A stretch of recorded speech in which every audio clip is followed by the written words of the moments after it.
오늘은 우리가 홍계월전을 공부를 할 건데요. 이번 시험만 해도 홍계월전이 지금 여기저기 학교에서 굉장히 많이 들어가고 있다라는 거 보이죠? 여러분, 홍계월전은요, 사실 우리 친구들이 고등부 3년 동안 한 번도 안 배웠다라고 하면은 정말 말이 안 되는 그런 작품입니다.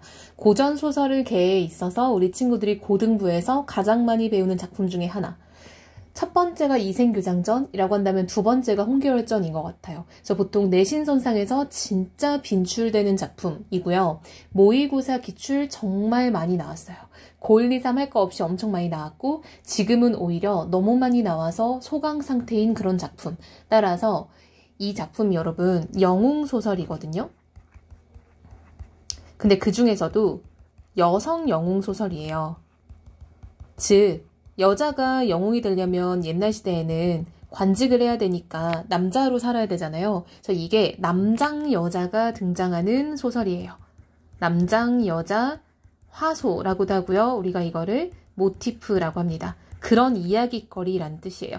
그래서 이 작품이 남장 여자 영웅 소설계의 거의 1순위 작품이다 라고 봐도 과언이 아니에요. 근데 여러분 그렇게 관직하면 뭐예요? 그렇지. 전쟁터에 나가서 공을 세우죠. 그래서 이거 우리가 군담소설이라고 합니다. 여러분 군담소설이라는 거는 전쟁을 소재로 하는 소설들을 생각하면 돼요.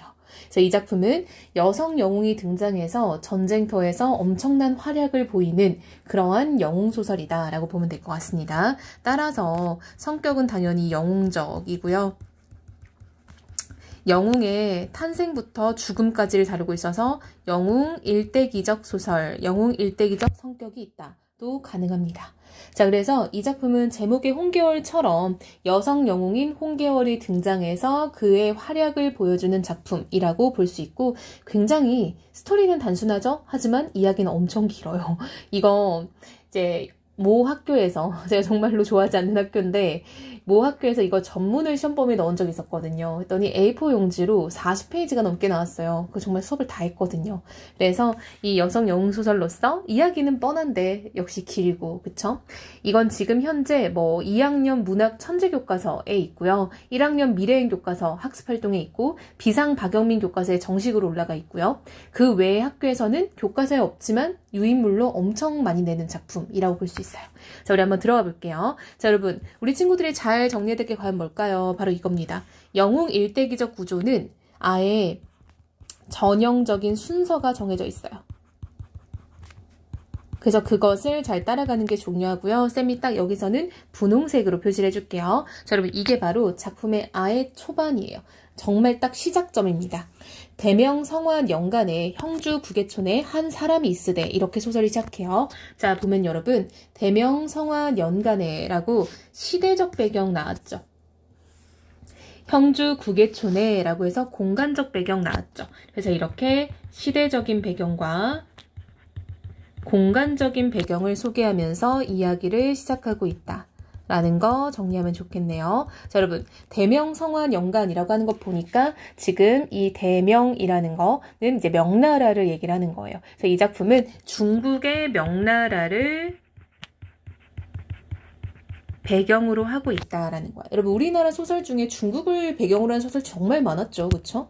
자, 그리고 이 구계촌에 한 사람이 있었는데 이 사람이 홍계월인가? 라고 봤더니 아직 아니에요. 성은 홍이고 명은 무라. 자, 여러분, 홍무라는 사람이 한 명 등장을 했어요. 자, 여러분, 누구겠어? 자, 주인공과 같은 성을 쓰고 있네? 일단 가족일 가능성이 높겠죠? 그래서 지금 홍무라는 사람이 등장을 했어요.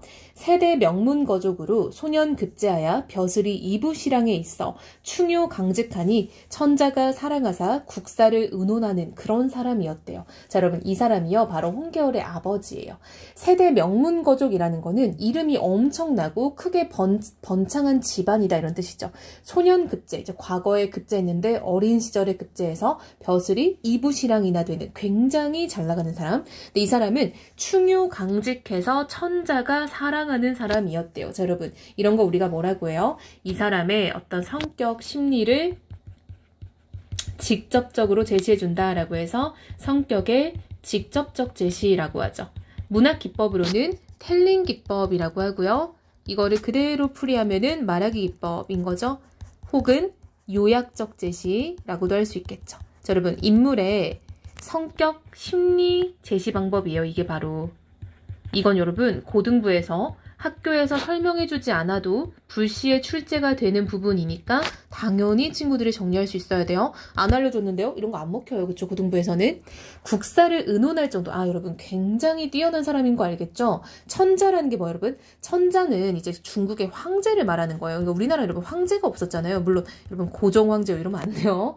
이 황제, 천자 이거는 이제 중국식이거든요. 그래서 중국을 배경으로 하고 있으니까 이런 게 등장하는 거고 국사를 의논할 정도로 뛰어난 사람이다 보니 만조백관이 다 시기하여 모함했대요. 그럼 만조백관은 조정의 모든 벼슬들을 말하는 거죠. 이 사람들이 홍무를 다 모함을 하니 무죄의 삭탈관직하고 자 여러분 죄가 없는데도 삭탈관직했다라는 거는 관직에서 나왔다라는 거죠. 고향을 돌아와 농업에 힘쓰니 가세는 요부하나 그쵸? 가세는 이제 정말 탄탄했으나 슬하에 일점 혈육이 없어 매일 서러워했대. 여러분 슬이요 무릎 슬자거든요. 무릎 아래란 말이죠. 자 이게 뭐냐면 여러분 우리 가계도 그릴 때 이렇게 그리잖아요. 두 사람 사이에 자식이 이렇게 있다 이렇게 나오죠. 그래서 무릎 아래라는 거는 내 아래로 가계도 아래로 이렇게 내려가면 되는 거예요. 그래서 한마디로 자식을 뜻하는 겁니다. 슬하에 혈육이라는 건 자식이 없어서 매일 서러워했대요. 하루는 부인 양씨로 더불어 추연하며 탄 왈이라고 돼 있죠. 자 여러분 양씨와 홍무가 지금 부부입니다. 그쵸? 그러면 이 사람은 당연히 이제 홍계월의 어머니가 되겠죠. 그쵸? 홍계월의 어머니. 연장 40에 남녀간 자식이 없으니 우리 죽은 후에 후사를 누에게 전하며 지하에 돌아가 조상을 어찌 배우리요? 라고 지금 여러분 유교적 가치관이 드러나고 있죠.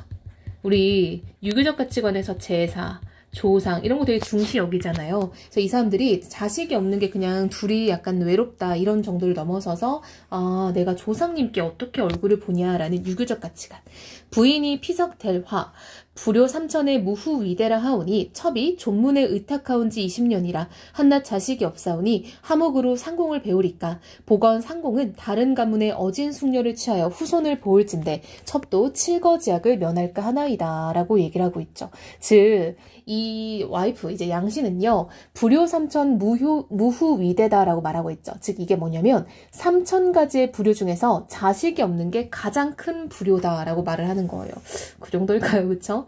자 그래서 복원 이거는 여러분 공손히 청한다 이런 말이에요. 이게 내가 공손히 청한다라는 거는 정말 간절히 바라올 건데 이런 말이에요.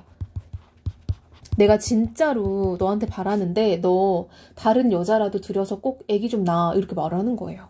자 실랑이 위로와 여러분 실랑이 누구예요? 그쵸? 이부 실랑이었잖아요. 누가? 홍무가요. 그쵸? 홍무예요. 여러분 이렇게 고전소설에서는 사람의 이름으로도 불렀다가 관직명으로도 불렀다가 또 다른 명칭으로 부르기도 해서 우리 친구들이 이걸 어려워해요. 잘 따라가야 됩니다. 이는 다 내 팔자라. 오 자기 팔자래요. 어찌 부인의 죄라 하리오. 차우는 그런 말씀 말으소서라고 했대요. 이때는 추구월 만간이라. 자 여러분 이때는요 가을이었네요. 그쵸? 자 시간적 배경 좀 더 구체적으로는 계절적 배경이죠. 가을쯤 됐는데 부인이 양씨겠죠? 시비를 데리고 망월로에 오라 월색을 구경하더니 달 구경을 했죠. 호련 몸이 고나여 난간을 의지함에 비몽간에 선녀 내려와 부인께 재배하고 왈. 즉 여러분 비몽간이라는 거는 비몽사몽 들어봤죠? 꿈입니다. 그쵸? 꿈결에 지금 선녀를 만난 거예요. 그쵸? 소녀는 상제의 시녀없더니 자 여러분 선녀가 이렇게 얘기를 합니다. 상제의 시녀였대. 여러분 상제는요 도교예요. 도교. 즉 얘는 옥황상제를 말하는 건데 이 옥황상제는 도교의 세계관에서 등장하는 사람이에요.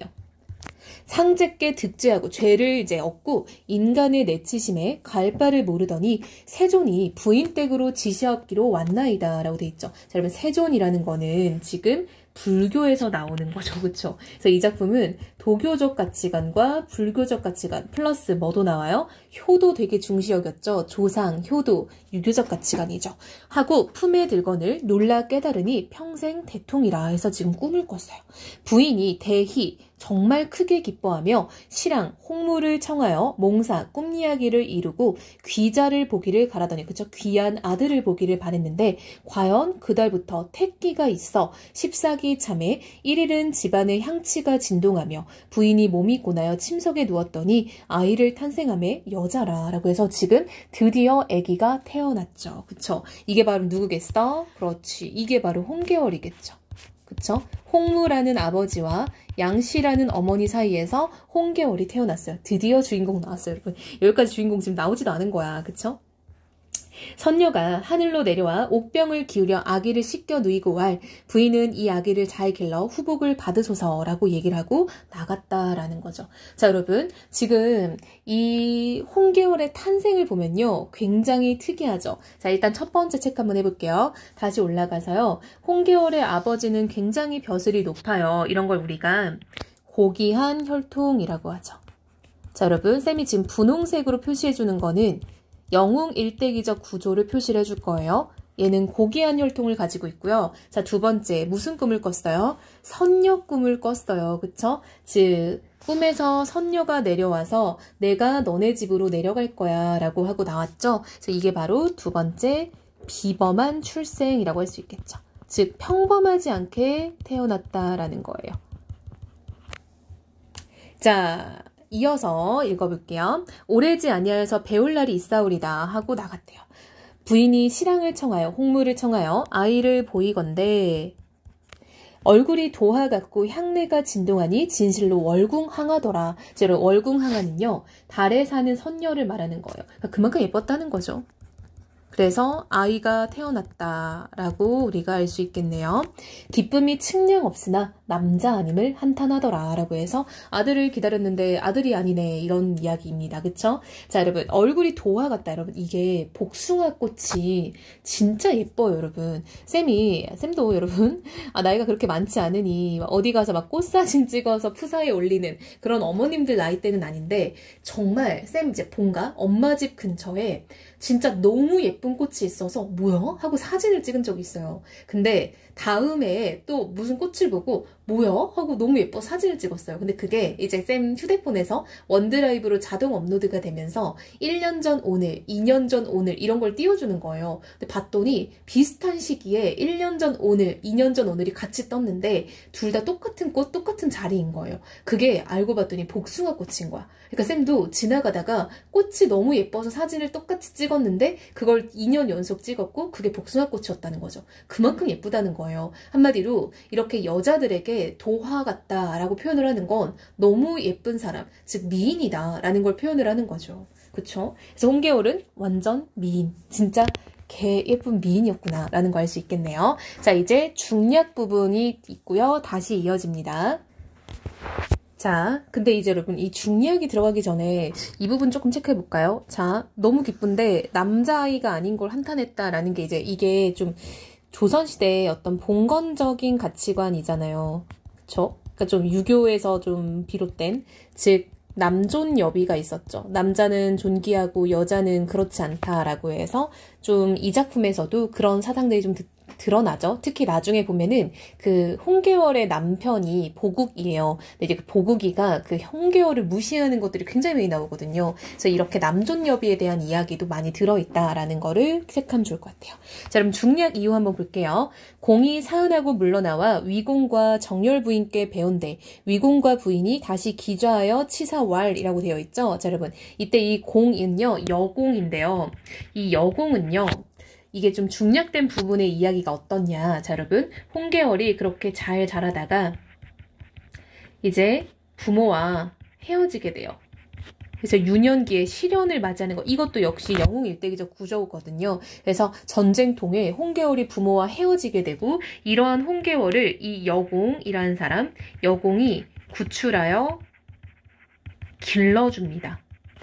그래서 이때 이 여공이 바로 이제 조력자가 되는 거죠. 그래서 이게 영웅 일대기적 구조에서도 언제나 유년기의 시련을 겪고요. 꼭 조력자가 그를 도와주는 장면이 나와요. 그래서 이 부분도 역시 우리가 체크하면 좋을 것 같고요. 이때 말한 이 공이 여공이고요. 이 여공은 나중에 나오게 될 홍계월의 남편의 아빠예요. 여보국이라는 사람이 이제 남편인데 그 사람의 아버지입니다. 여공이 사은하고 물러나와, 즉 은혜를 이제 뭐 감사히 여기고 나왔다라는 거겠죠. 즉 뭐 황제를 만났겠죠.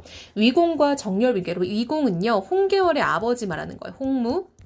정열 부인은 이제 양씨였죠. 그쵸? 그래서 이 홍계월의 어머니죠. 홍계월의 어머니와 홍계월의 아버지를 뵙고, 위공과 부인이 다시 기자하여 치사왈, 즉 홍계월 아버지 어머니가 어지신 덕택으로 우리 딸내미를 구하시고 친자식같이 길러서 입신양명해주니 은혜가 백골난방이라는 거는 뼈에 새겨져 잊을 수 없다라는 거죠. 하며 비회를 금치 못하거늘, 즉 슬픈 마음인 거죠. 여공이, 즉 이제 그 홍계월 구해준 사람이죠. 더욱 감사하여 공순 응답하더라 주거니 받거니 하고 있고요.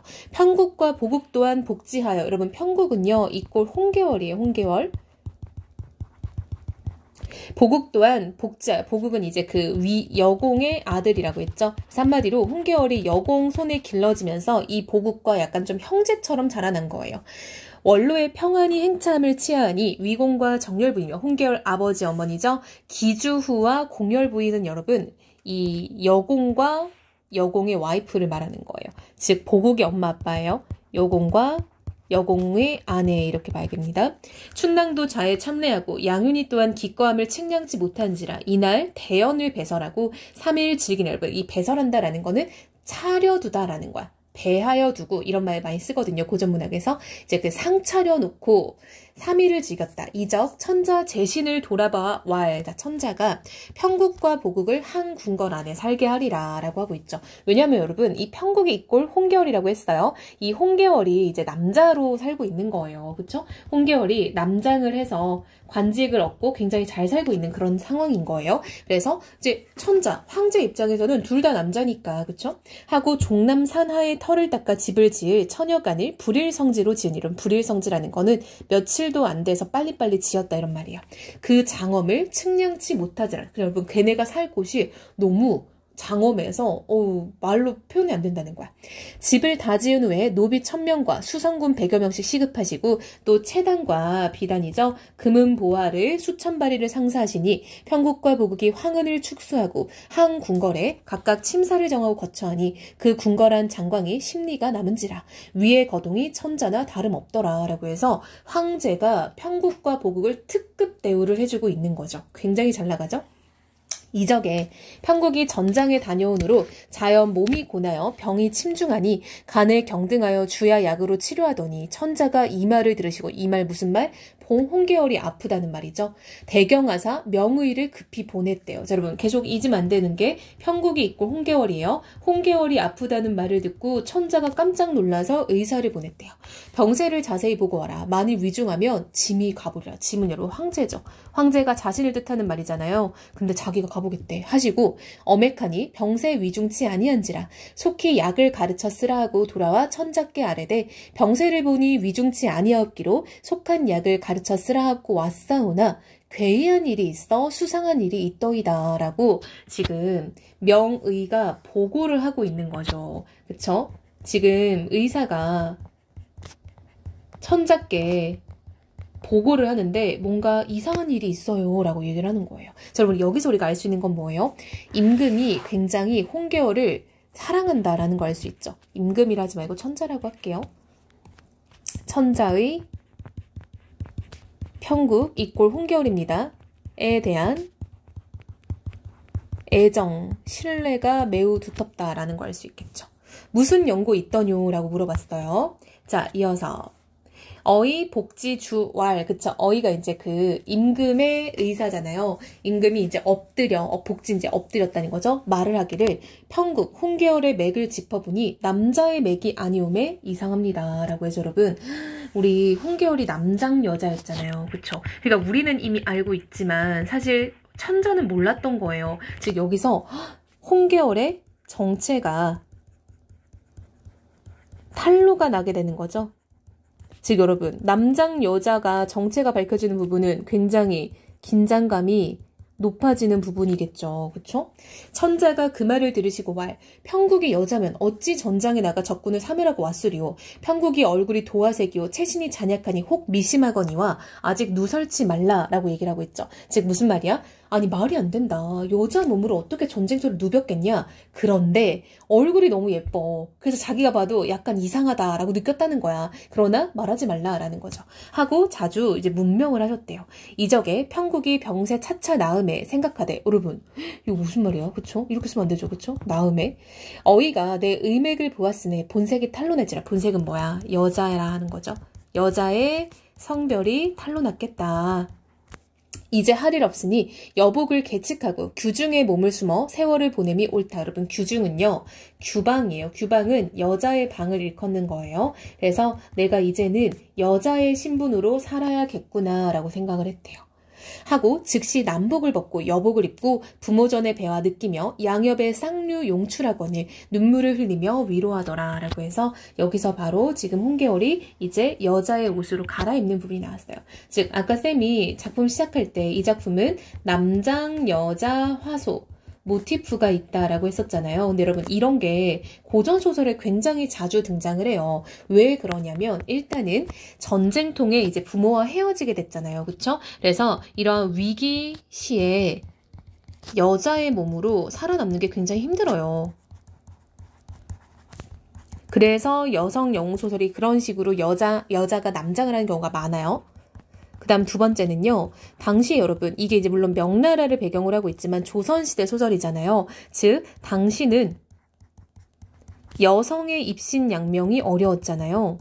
그쵸? 여성이 어떤 관직을 하거나 이름을 떨치는 게 어려웠어요. 그러니까 결국 여성이 자기를 이제 좀 이렇게 내세우려면 남장을 할 수밖에 없었던 거죠. 그래서 바로 이런 게 약간 여성의 그 당시 시대에 능력을 발휘하기 위한 거의 유일한 수단이었다라고 보면 돼요. 그래서 여성 영웅소설은 대부분 남장을 깔고 갑니다. 그쵸? 자, 그래서 또 한 번 중략이 돼요. 자, 중략 이후 볼게요. 위공이. 자, 위공은 누구예요? 자, 앞서서 위공이 홍무였죠? 홍계월의 아버지. 태길관자를 가지고 개월의 침소에 들어가 전한. 여러분 태길관자라는 거는요 이제 날짜를 정했다는 건데 결혼 날짜를 잡은 거예요. 즉 천자가 보국과 홍계월을 이제 결혼을 시키는 거죠. 보국이 전일 중국은 보국은 이제 그 여공의 아들이었어요. 그래서 홍계월과는 이제 친형제처럼 자라난 사람이에요. 중군으로서 소녀가 홍계월이죠. 내가 부리던 사람이다 라는 게 여러분 홍계월은 원수였고요. 보국은 중군장이었기 때문에 이 홍계월의 급이 더 높았어요. 내가 그 사람의 아내 될 줄 알았으리요. 다시는 굴레를 못할까오니 이제 망종 굴레나 차리고자 하니 이 뜻을 천자께 상도를 하소. 자 이게 무슨 말이냐면 약간 이제 원래는 내가 더 급이 높았는데 부부가 되고 나면은 우리가 이제 예전엔 여러분 남자는 하늘, 여자는 땅 이런 말 들어봤죠. 그래서 이제 부부가 되고 나면은 이제 아무래도 좀 남편을 좀 섬긴다 이런 게 유교적 가치관이었잖아요. 그래서 원래는 내가 더 급이 높았는데 결혼하고 나면 그렇게 못할 거니 마지막으로 한 번만 내가 한번 이 급을 좀 이제 부려보겠다 이런 말이에요. 위공이 홍무죠. 즉시 천자께 주다라니 천자 즉시 군사 5천과 장수 수백여 원을 갑주와 기치 창검을 갖추어 원수께 보내니 원수는 홍계월이죠. 개월이 여복을 벗고 갑주를 갖추고 용봉황월과 수기를 잡아 행군하여 별궁에 자기하고 군사로 하여금 보국에게 전령하니 보국이 전령 보고 분함을 측량할 길이 없으나 전일 평국 이꼴 홍계월이죠. 여러분 여기서 지금 홍계월이라고 했다가 원수라 했다가 평국이라 했다가 잘 따라가야 돼요. 위풍을 보았는지라 군령을 거역지 못하여 갑주를 갖추고 군문대령하리라 라고 해서 여러분 자 홍계월이 개월이 여복을 벗고 갑주를 갖추고 이런 것들을 잡아서 행군을 했다 라는 거는 다시 여자의 신분에서 원수라는 그 장군이죠. 원수의 신분을 갖추고 자기의 남편이 될 사람, 즉 보국에게 이제 약간 더 급이 높은 사람으로서 이제 다가간 거죠. 이적의 원수, 홍계월이죠.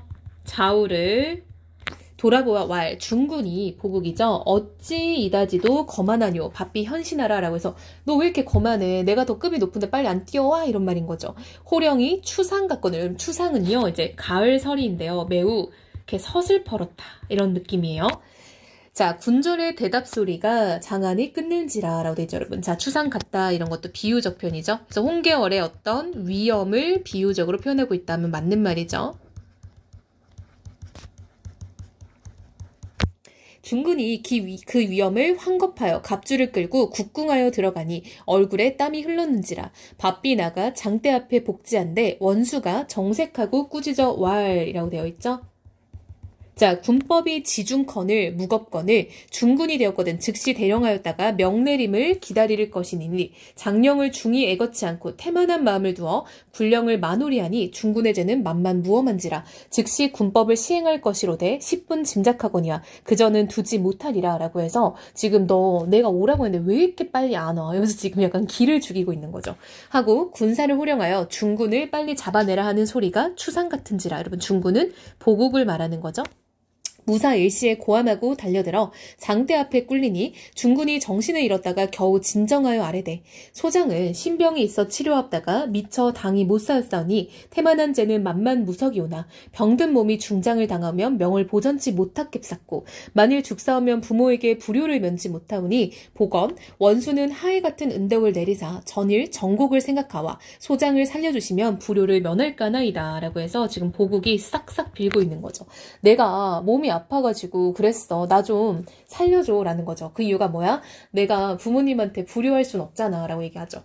자, 무수히 애걸하니 원수 내심은 우수나 겉으로는 호령하여. 자, 여러분, 즉 원수 홍계월은 마음은 우수나 겉으로는 큰 소리를 막 쳤대요. 그쵸? 계월의 심리가 여기서 지금 드러나고 있죠. 계월의 내면 심리죠. 중군이 신병이 있으면 어찌 영춘 간의 애첩을 영춘으로 더불어 주야 풍요로 질사하냐. 그러나 사정이 없지 못하여 칭사거니와 차오는 그리 말라라고 얘기하죠. 즉 무슨 말이냐면 네가 아프다더니 여자 끼고 놀 시간은 있었나 봐. 뭐 이렇게 얘기를 하는 거예요. 한마디로 영춘 간의 애첩이라는 거는 지금 보국의 첩이에요. 영춘이. 저 이게 보국이 그 당시에 첩이 있었구나 라고 해서 우리가 이게 처첩제도가 있었다는 걸 알 수 있겠죠. 즉 아내와 첩이 좀 있었던. 분부하니 보국이 100배 살해하고 물러나리라. 원수 이렇듯 즐기다가 그쵸 여러분, 홍계월이 결혼 전에 마지막으로 한번 자기 이제 남편 될 사람을 이제 더 높은 급으로 부려본 거예요. 군을 물리치고 본궁에 돌아올새 보국이 원수께 하직하고. 자 여러분, 홍계월에게 하직하다라는 건 여러분 알아놓으세요. 이별 인사하다 이런 말이에요. 그러니까 말로 저 돌아가 보겠습니다 이런 거죠. 부모 전에 욕본 사엿을 낱낱이 고하니 여공은 보국의 아버지죠. 홍계월을 구에다가 길러준 사람이에요. 그 말을 듣고 대소하여 칭찬왈 매우 크게 웃고 칭찬을 했대요. 내 며느리가 천고의 여중군자다 하고 보국더러 일러왈 홍계월이 너를 욕뱀이 다름 아니라 어명으로 너와 배피를 정함에 전일 중군으로 부리던 연고라 마음이 다시는 못 부릴까요 희롱함이니 너는 추호도 혐의치 말라라고 해서 지금 홍계월의 시아버지 될 사람인 거죠. 홍계월의 시아버지이자 보국의 아버지인데 뭐라고 하냐면 며느리 편을 드는 거죠. 며느리인 홍계월 편을 지금 들고 있어요. 야, 걔가 너보다 급이 높았는데 이제 부부가 되라고 하니까 한번 해본 거 아니야. 그러니까 참아 라고 하고 넘어갔대요. 자, 또 중략이 됐습니다. 계월이 전일은 대원수 되어 소자를 중군으로 부리오매 장막지간이라. 능별이 여기지 못하니라. 지금은 소자의 아내인데 어찌 소자의 사랑하는 사람을 죽여 심사를 불평케 하오리까. 자 여러분, 중략에 무슨 일이 있었냐면요. 홍계월이 보국의 애첩인 영춘을 죽였어요. 영춘이 약간 이제 보국이 자기를 좋아하니까 홍계월에게 약간 속된 말로 깝친 거예요. 그래서 홍계월이 너무 화가 나가지고 이 보국의 첩을 죽입니다. 그래서 지금 보국이 또 화가 나 있는 상태예요. 홍계월이 전일은 대원수여서 나를, 그쵸, 보국이죠. 저를 중군으로 부렸다. 그때는 장막지간이다 라는 거는 장수와 부하의 사이를 말하는 거예요. 장수와 부하 사이. 한마디로 우리는 공적으로는 홍계월이 더 높은 사이다. 하지만 지금은 소자의 아내오매, 즉 한마디로 지금은 사적인 사이 아니냐 한마디로 내가 남편이고 걔가 아내면 이제 그 조선시대의 유교적 가치관에 의하면 남자가 더 높은데 이런 거죠. 어찌 내가 사랑하는 사람을 지금 누구예요? 영춘이죠. 내 첩을 영춘이를 죽이냐 이건 말이 안 된다라는 거죠. 여공이 이 말을 듣고 만류하여 와. 여러분 여공은 보국의 아버지인 거죠. 보국의 아버지이자 홍계월의 시아버지이자 홍계월을 구해준 사람이에요. 계월이 비록 네 아내 되었으나 벼슬을 놓지 아니하고 의기당당하여 좋기 너를 부릴 사람이로되 예로새 너를 섬기니 어찌 심사를 그르다 하겠냐. 영춘은 비첩이라 제 거만하다 죽었으니 누구를 한탄하며 또한 계월이 그릇 궁녀비를 죽인다 하여도 누가 그르다 책망하겠냐. 너는 조금도 관염치 말고 마음을 변치 말라. 만일 영춘을 죽였다고 하고 혐의를 두면 부부지의도 변할 것이요 또한 천자가 주장하신 바라 네게 해롬이 있을 것이니 부디 조심하여라. 자, 그럼 무슨 말이야? 이 결혼은 천자가 맺어준 거다라는 거죠. 천자의 권유로 결혼을 한 것이니 너가 이 결혼에 대해서 문제 삼으면 너는 천자에게도 약간 나쁜 인식이 생길 수 있다라는 거죠. 보국이 여자왈 부친님 분부 지하오나 세상 대장부되어 계집 홍계월에게 제가 괄시당하며 살아야겠습니까? 라고 얘기를 하고 있는 거죠. 즉 여기서 이제 그 보국은 남성으로서의 권위를 살리고 싶은데 이 권위가 아내로 인해서 실추되고 있는 거죠. 거기에 지금 화가 나 있는 거죠. 그 후부터는 계월의 방에 들지 아니하니 계월이 생각하되 영춘의 혐의로 아니 오는도다 하고 누가 보국을 남자로 하겠냐. 여자에게도 비하지 못할 것이다. 하고 남자 못됨을 분하여 눈물을 흘리며 세월을 보냈다라는 거죠. 자, 여러분 홍계월이 진짜 약간 남편을 꽉 잡고 살려고 하네요. 그쵸? 그리고 이제 보국 같은 경우에도 거기에 되게 분해서 이제 홍계월을 찾지 않는 거죠. 그래서 둘 사이의 갈등이 점점 심화되고 있어요. 그래서 보국과 홍계월의 갈등이 고도되고 있는 상황인 거죠. 자, 이어서 각설. 여러분 이 각설은 고전소설에서 장면이 전환되는 표지인 거죠.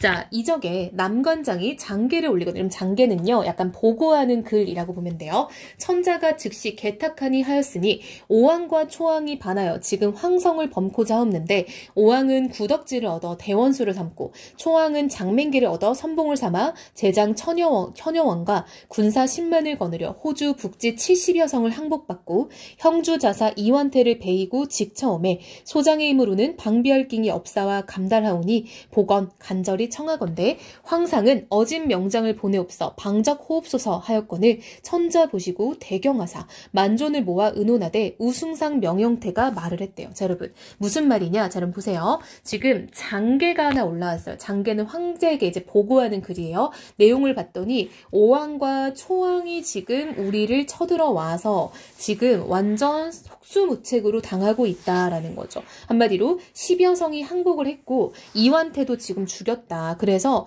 빨리 장군을 내려주지 않으면 위험할 것 같습니다. 라고 얘기를 하는 거죠. 자, 그랬더니 영현태가 이 도적은 좌승상 평국 이꼴 홍계월이죠. 홍계월을 보내어 막 싸울 것이니 급히 영초하옵소서. 또니 천자가 평국이 전일은 홍계월이죠. 출세하였기로 불렀거니와 지금은 규중처자라 즉 한마디로 여자의 신분으로 살고 있는데 어떻게 내가 걔를 부르겠냐라고 하니까 제신이 평국은 지금 규중에 처하나 이름이 조야에 있었고 또한 장록을 갈지 아니하였사오니 무슨 말이냐면 여러분 조야에 있고 장록을 갈지 않았다라는 건 아직 신하의 신분이 유지되고 있었다라는 거예요. 그러니 어찌 규중을 혐의하오리까 라고 얘기를 하면서 지금 빨리 홍계월을 불러라 라고 얘기를 하는 거죠. 자, 여러분 여기서 우리가 알 수 있는 게 바로 뭐예요? 홍계월이 여자임이 밝혀졌음에도 불구하고 계월의 능력을 모두가 인정하고 있는 거죠. 그 사람이 여자여도 이런 국가의 위기 상황, 즉 여러분 이게 바로 국가가 위기에 빠졌다라는 걸 알리는 장계였잖아요. 그 상황에 홍계월이 필요하다라고 얘기를 하고 있어요. 천자가 마지못하여 급히 평국을 명차하시니라. 이때 평국이 규중에 홀로 있어 매일 시비를 다리고 장기와 바둑으로 세월을 보내더니 사람이 나와 명차하시는 영을 전하거늘 평국이 매우 놀라서 급히 여복을 벗고 조복으로 사관을 따라 타파에 복지한대 라고 돼 있죠. 자, 여러분 한마디로 여자 옷을 벗고 신하의 옷을 입었다라는 거예요. 한마디로 다시 내가 이제 그 대원수의 신분이 됐다는 거죠.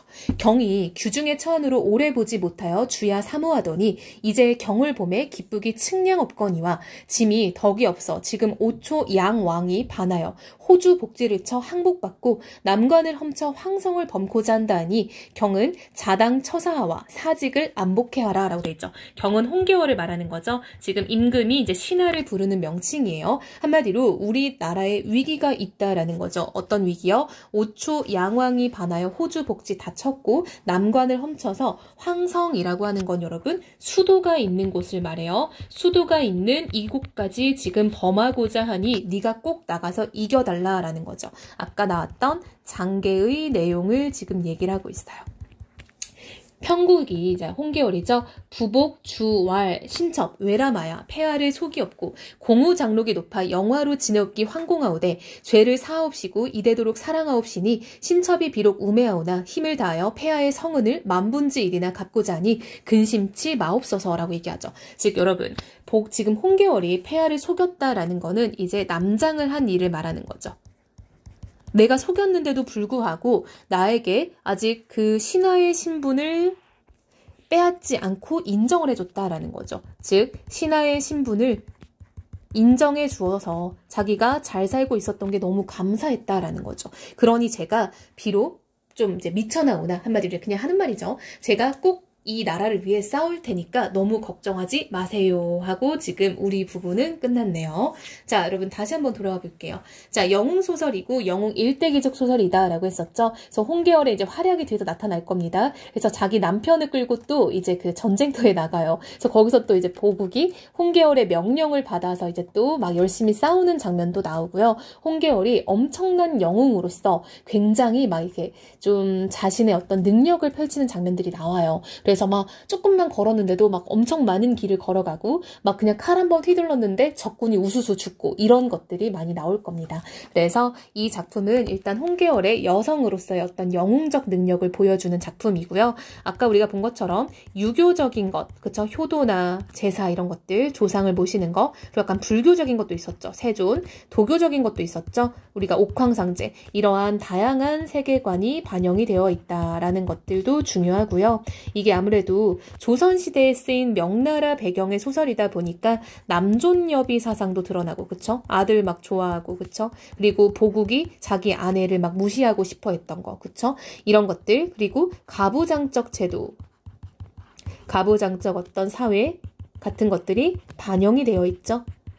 그래서 이런 거에 대해서 홍계월이 좀 반하는 태도가 나와 있죠. 반한다라는 거, 이제 반대한다라는 거죠. 그래서 그런 것들을 보여줌으로써 당시의 어떤 시대적, 사회적 배경도 잘 드러나 있다라고 볼 수 있겠네요. 자, 여러분, 홍계월전은요, 쌤이 아까 처음에 얘기한 것처럼 굉장히 중요하고요. 우리 친구들이 고등부 3년 동안 뭐 수능이든 내신이든 여러 번 기출 혹은 시험 범위에서 만나게 되는 작품이에요. 그래서 잘 알아두면 좋겠고요. 이 여성 영웅소설을 바탕으로 굉장히 많은 여성 영웅소설이 많아요. 그래서 진짜 요즘에는 뭐 수능 특강이나 혹은 뭐 여러 가지 교재에서도 굉장히 많이 등장을 하고 있기 때문에 이 홍계월전을 기본 틀로 두고 알아놓으면 다른 작품을 공부할 때도 도움이 많이 될 거예요.